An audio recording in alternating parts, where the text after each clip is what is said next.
Hey, what's going on? It's your boy BT, and I came here to talk some boxing with the thousands of True School Sports subscribers. Now, I wanted to talk about Felix Verdejo because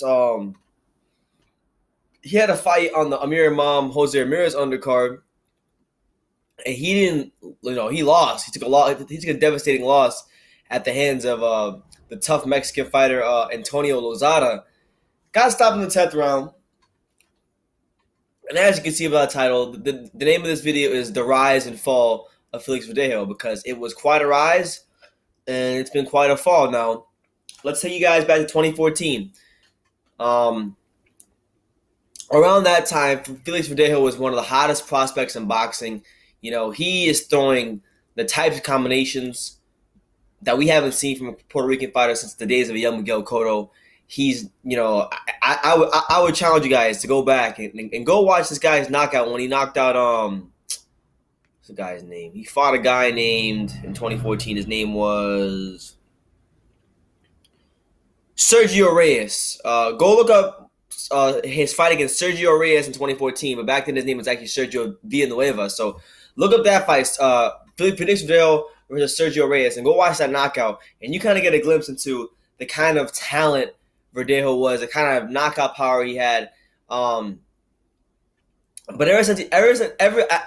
his fall in the sport of boxing, it started in the William Silva fight. He fought in the Terrence Crawford Hank Lundy undercard, and he fought the Brazilian fighter William Silva. Now, William Silva was a fighter that really doesn't have that much to him. Very basic as far as his punch selection. Verdejo didn't. That was the first fight where Verdejo didn't look good at all.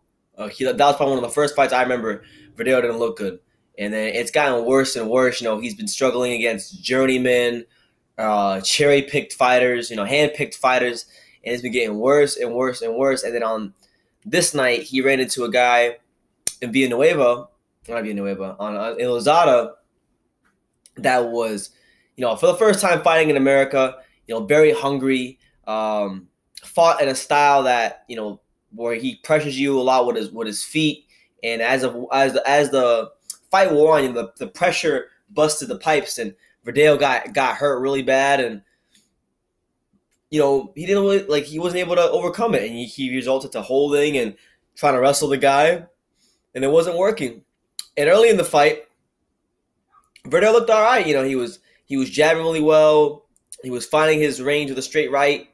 But the problem was he was sitting down on his punches so much. He was throwing his best shots early on, and when Lozada could walk through those punches, he got discouraged. He didn't know how to deal with the pressure, and he didn't have the mental fortitude, the mental discipline to continue doing what was winning him those rounds. And I think ultimately too, his legs were giving out on him, and the pressure was getting to him because his legs began to get tangled up as he was moving backwards. So he took a loss, and already at 24 years old, the talent that once burned so bright from Puerto Rico looks like he is boxing's next hype job. And it sucks to say that, but when you're a guy like Verdejo, who was showing the level of talent he was showing early on in his career, knocking guys out the way he was knocking them out, and he looked like he was on the fast track to superstardom. I will never forget being at the Terrence Crawford Hank Lundy press conference with Verdejo and him side by side, and many people in the press, many people in the media, and within Top Rank we're talking about maybe one day Terrence Crawford Verdejo being a big fight at 140, because Verdejo was building a big Puerto Rican fan base, and that never wound up happening. So he's 24 years old. It's been what I'm gonna say 3-4 years since this man had a sensational performance. So where has it all gone wrong for Verdejo? Is he really just a hype job, or is he someone who is still one of those amateurs that's adjusting to the pros? We don't know, but he was a good fighter in the amateurs, was an Olympian that represented Puerto Rico, showed really great pro style early on, but it just looks like as he's beginning to fight taller fighters, and particularly fighters who bring pressure, taller fighters with pressure, that seems to be his Achilles heel. Because even when he fought William Silva in the on that fight, William Silva wasn't even a guy that brought a lot of pressure. Verdejo was able to sit on the outside and just kind of outbox him, but he didn't good in that fight. He was still getting touched up more than he should have by a guy of that caliber. So For Verdejo, I think top rank for one. First of all, outside of the ring, he needs to get his life in order because it seems like the motorcycle accident is something's not right with his life. Something's not right up here because he's lost something as a fighter. He's lost something. Like, go back and watch 2014. Yeah, he was fighting bums and no hopers, but this guy right here, he just fought Lozado, was supposed to be a bum and a no hoper. Look what happened here. He was fighting guys back in 2014, and he just had that extra X factor to him. He had a bit more speed. He knew how to land his punches a little better, and now it just seems like that's not happening. Now it seems like he doesn't have different ways he can beat fighters. Like if he's not dominating them in terms of overwhelming him with his punches, then he can't beat them. And that's what it is, man. The crazy thing is, in that fight against Lozada, he had the talent to box him from the outside, but ultimately, he kept sitting down on his shots, and by the fifth, sixth round, he's huffing and puffing, and the guy just putting more and more, pressure on him, and he's letting his punches go. And before you knew it, Verdejo couldn't really move really well laterally. He started moving back in straight lines, getting his legs tangled, dragging his feet, getting knocked off balance. It was just a bad performance for him for what was supposed to be a fight that got him back into title contention. So the question I think we have to ask ourselves is, where does Felix Verdejo go from here? And the answer I have is I don't know. I mean, granted, this fight was a fight he took. It was his first fight coming off a 13-month layoff. That's a long time to be out of the gym, to be out of the ring. And being that you're this young and you already had that kind of layoff, it's not a good sign for his career. So this is a guy that, a lot of boxing fans, myself included, we were looking at this guy to potentially fill the shoes of Miguel Cotto as that next big Puerto Rican star, that next big Puerto Rican draw.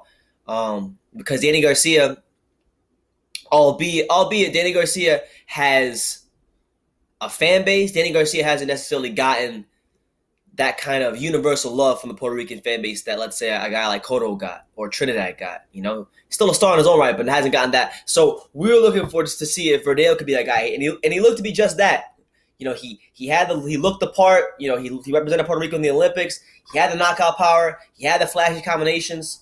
But it seems like he lacks that extra bit of character behind that talent, and that's not a dig at him. That's just what I've seen over the course of his career. So it's unfortunate. He's still 24, so maybe he can still get to a certain level in boxing. But right now, being honest with you, it doesn't look like he'll ever get to the level that many of us thought he'll get to. But I hope he can, because boxing always needs a draw from Puerto Rico. I'm sorry, it does, because of the fact that Puerto Ricans support boxing. So if you want boxing to stay healthy, it's always at its healthiest. It's always good when A, the heavyweight division is popping, which it is right now, and B, if there's big Mexican and Puerto Rican stars, because Mexicans and Puerto Ricans are big consumers of boxing, and they spend lots of money. So we'll see, man. But he's not going to fill the shoes with Miguel Cotto. That much is certain at this moment. And it's kind of unfortunate because, you look at Puerto Rican boxing right now. If you could go back to 2015, 2014, you had Verdejo and Pritchard Colon, who were both on the come up. Verdejo looked the part. Colon looked the part. It looked like one of them was definitely going to step into the shoes of Miguel Cotto and fill that void. But what ultimately wound up happening was Colon got into the coma. His career ended, and Verdejo's career seems to be prematurely coming to an end because he just lost a big fight. So we'll see how he responds to this, but it's a nasty rise and fall from him because this is a guy that had all the things going for him to be the next star in boxing, the next cash cow of boxing. But it looks like that ship has sailed, and he's going to need to rebuild his career from the ground up. So if I'm him, I'm getting back in the gym as immediately as possible and try to get a fight within the next 3 months because if your intention is to continue fighting, a loss like that coupled with what's already been going on in his life with the motorcycle accidents and everything, he might be forced. He might want to retire. So it's in an interesting place right now. But the rise of fall of Felix Verdejo has been pretty nasty. So let me know what you guys think in the comments down below about just Verdejo, where he was 4 years ago to where he is now. just leave your comments down below. Take the time to subscribe. Like I say in every single video, you can love me or you can hate me, but I'm just a kid from Daniel. So until next time, take care, guys.